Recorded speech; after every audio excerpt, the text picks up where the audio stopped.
Aujourd'hui, je vais te montrer le plan d'action en 6 étapes pour avoir tes 1000 premiers abonnés sur YouTube. Si tu ne me connais pas, salut, bienvenue sur ma chaîne. Moi, je m'appelle Tony. J'aide les créateurs de contenu à développer leur business, à bâtir une influence sur Internet pour gagner leur liberté, pour avoir leur propre business et vivre une vie de choix. Donc, si tout ça, ça t'intéresse, je t'invite juste en dessous à cliquer sur le bouton s'abonner pour être sûr de ne louper aucune autre vidéo. Et tu peux laisser un petit like parce que ça m'aiderait énormément à faire grossir cette jolie communauté. Alors, peut-être qu'aujourd'hui, toi, tu as envie de développer ta chaîne YouTube. Ça peut être pour devenir influenceur, ça peut être pour faire connaître ton travail, ça peut être pour monter un business comme moi je le fais. Ça peut être juste pour faire des vidéos parce que ça t'amuse, mais tu aimerais quand même toucher plus de personnes. Et tu as sûrement essayé tout ce qu'on t'a montré sur YouTube, toutes les techniques de référencement. Tu as essayé de mettre des titres entre guillemets, entre parenthèses, tu as essayé quelques hacks et astuces que tu vois sur YouTube.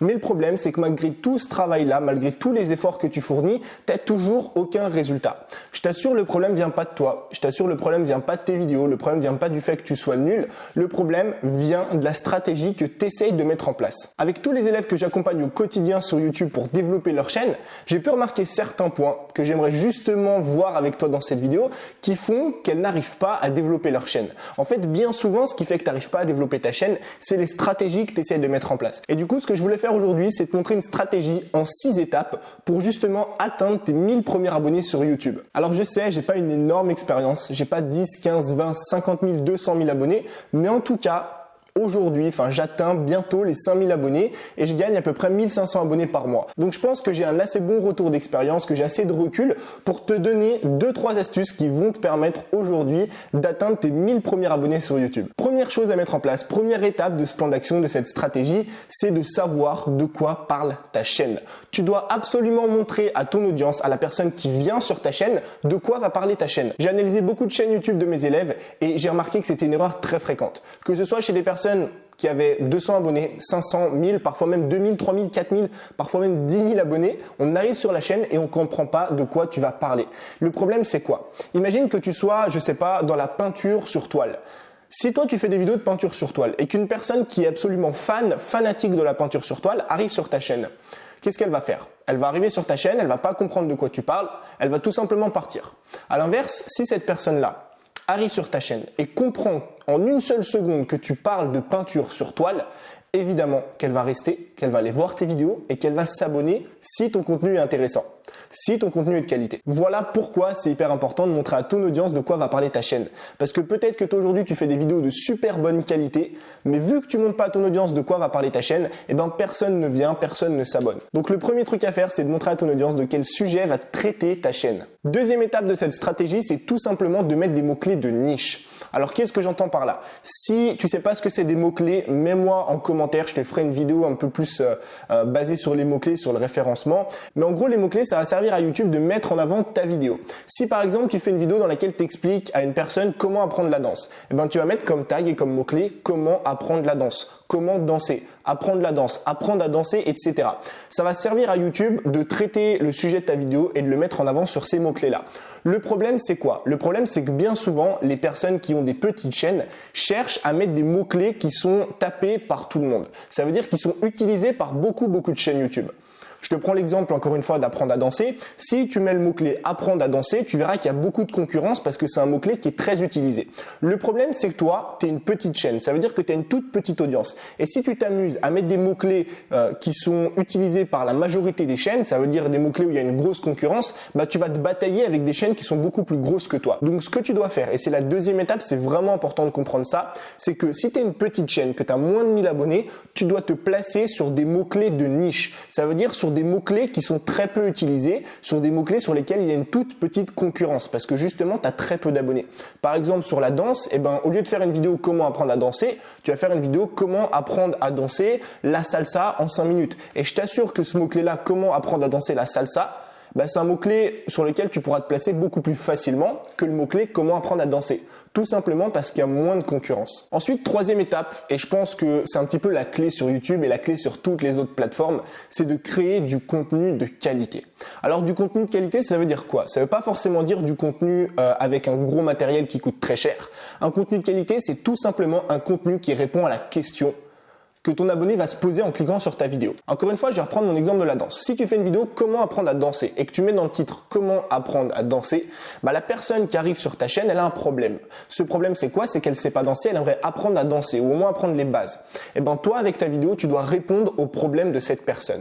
Et si aujourd'hui, chacune de tes vidéos répond au problème que tu soulèves avec cette même vidéo, par exemple comment apprendre à danser ou comment apprendre à faire du pain, je t'assure que ça va énormément aider les personnes qui vont regarder cette vidéo et forcément derrière, ils vont s'abonner pour avoir d'autres conseils là-dessus et pour que tu répondes à d'autres problèmes.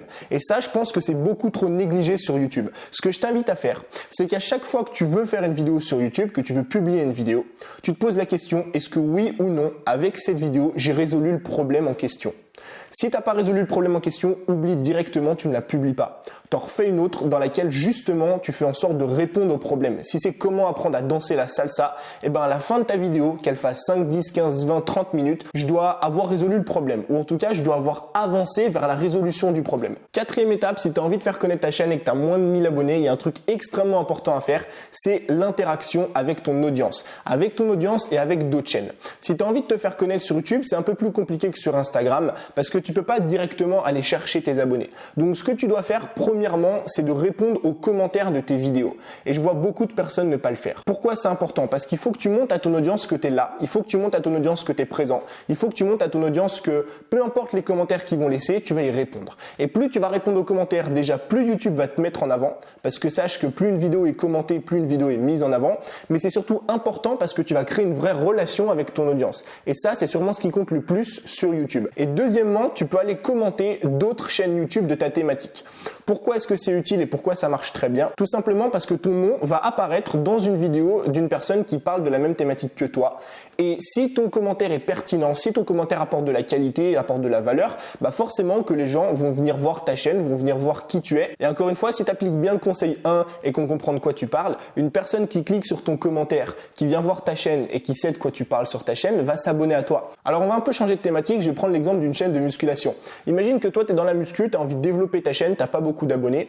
Tu vas aller sur d'autres chaînes de muscu qui sont donc dans la même thématique que toi. Tu vas aller commenter leurs vidéos en apportant de la valeur. Si par exemple c'est une vidéo sur 5 conseils pour développer tel ou tel truc, par exemple 5 conseils pour perdre du poids, toi tu vas laisser un commentaire en donnant le 6e conseil, le 6e ou le 7e conseil, tu vois.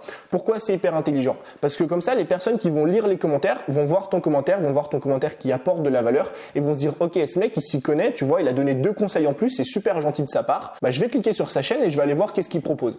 Et là boum, si tu expliques directement de quoi tu parles, si tu crées du bon contenu, les gens vont venir et les gens vont s'abonner. Donc l'étape numéro 4, c'est tout simplement d'interagir avec son audience dans les commentaires et de commenter d'autres chaînes YouTube de notre thématique. 5e étape, et ça je pense que c'est un truc qui peut te servir si aujourd'hui tu as envie d'être un petit peu multiplateforme comme moi. Par exemple, j'ai un compte Instagram, j'ai une chaîne YouTube, j'ai un podcast, donc je publie un petit peu sur plusieurs plateformes.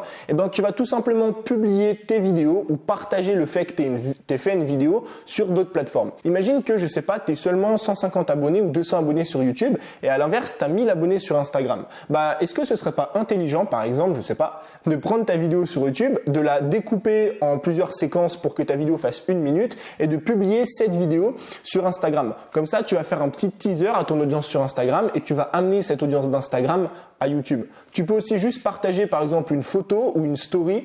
Par exemple, tu dis en plein tournage ou alors tu viens de sortir ta vidéo et tu le dis voilà, je viens de sortir une vidéo, allez voir ça. Pourquoi est-ce que c'est important de faire ça? Parce que si tu comptes toutes tes plateformes au total, je suis sûr que ton nombre d'abonnés peut se multiplier par 2, par 3, par 4, voire par 5. Donc, c'est hyper intéressant de venir faire interagir des personnes qui sont sur Instagram sur ta chaîne YouTube et inversement. Si tu as envie de développer ton compte Instagram et que tu as des abonnés sur YouTube, tu essayes de faire venir tes abonnés sur YouTube sur Instagram. C'est ce que moi je fais et c'est ce qui me permet de développer toutes mes plateformes en même temps. Donc si aujourd'hui tu as envie de développer ta chaîne YouTube, je t'invite tout simplement à publier ton contenu YouTube, donc tes vidéos YouTube, sur d'autres plateformes. Ça peut être sous forme de teaser avec juste un court passage de la vidéo. Ça peut être en publiant une photo et en racontant de quel sujet tu traites dans la vidéo. Ça peut être si tu es sur Instagram en mettant une story. Si tu es sur Facebook, tu peux partager la vidéo entièrement ou juste une partie pour ramener les gens sur YouTube. Bref, il y a plein de façons différentes de le faire, mais la 5e étape, c'est tout simplement de partager son contenu YouTube sur toutes les plateformes à la fois. Et la 6e étape, je sais qu'elle va te paraître bizarre, mais elle est quand même hyper importante. C'est tout simplement d'être fier. et de partager ta chaîne YouTube autour de toi. Le problème, c'est que je vois beaucoup de créateurs de vidéos YouTube avoir peur de partager leur travail. Soit parce qu'on a un peu peur du regard des autres, soit parce qu'on est timide, soit parce qu'on fait un travail dont on n'est pas trop fier, on n'est pas hyper à l'aise devant la caméra. Bref, on n'a pas envie de montrer ça autour de nous. Mais moi, je t'invite vraiment à le faire. Pourquoi? Parce que si tu partages à tes amis, si tu partages à ta famille, si tu partages aux personnes qui t'entourent que tu viens de publier une vidéo YouTube ou même encore mieux que tu viens de créer une chaîne YouTube, je t'assure déjà non seulement que les gens vont être fiers de toi parce que justement, tu essaies de créer quelque chose d'intéressant et en plus de ça, tu verras qu'il y a une minorité de ces personnes-là qui vont te suivre sur le long terme. Moi, je peux te le dire, quand j'ai lancé ma chaîne il y a un peu plus d'un an maintenant, dès que je l'ai créé, j'ai partagé autour de moi, mais directement sur Facebook, à tous mes amis, sur Instagram, bref, partout, j'ai dit à tout le monde de partager que j'avais lancé une chaîne YouTube. Résultat, sur mes 2 premières vidéos, j'ai eu plus de 1500 vues. J'ai eu plus de 1500 vues et j'ai des amis à moi, des amis de mes amis de mes amis ou des connaissances qui au début se sont abonnés pour me donner un coup de main, pour m'aider, mais qui aujourd'hui sont des viewers et des abonnés fidèles. Pourquoi? Parce qu'ils aiment mon travail, parce qu'ils aiment ce que je fais, parce que j'essaye de créer quelque chose de différent. Et je t'assure qu'aujourd'hui, parmi tes amis, parmi ta famille, parmi les connaissances de tes connaissances, il y a forcément une petite partie de ces personnes-là qui vont aimer ton travail sur le long terme et qui vont s'abonner à toi. Donc moi, ce que je te conseille, la 6e étape, c'est tout simplement d'être fier de toi, d'être fier de ce que tu fais et de ne pas avoir peur de créer quelque chose de différent. Donc voilà, avec ces 6 étapes, tu vas pouvoir correctement développer ta chaîne YouTube pour atteindre tes 1000 premiers abonnés. N'hésite pas à mettre dans les commentaires si tu as d'autres questions, si tu veux qu'on traite d'autres sujets par rapport aux vidéos YouTube. Là, je parle uniquement de YouTube. Comme ça, je ferai d'autres vidéos explicatives pour t'aider. N'hésite pas à mettre non plus dans les commentaires quels conseils tu vas appliquer en premier, à liker la vidéo parce que ça m'aiderait énormément. Et surtout, n'oublie pas de t'abonner juste en dessous. Moi, je te dis à la prochaine. Ciao!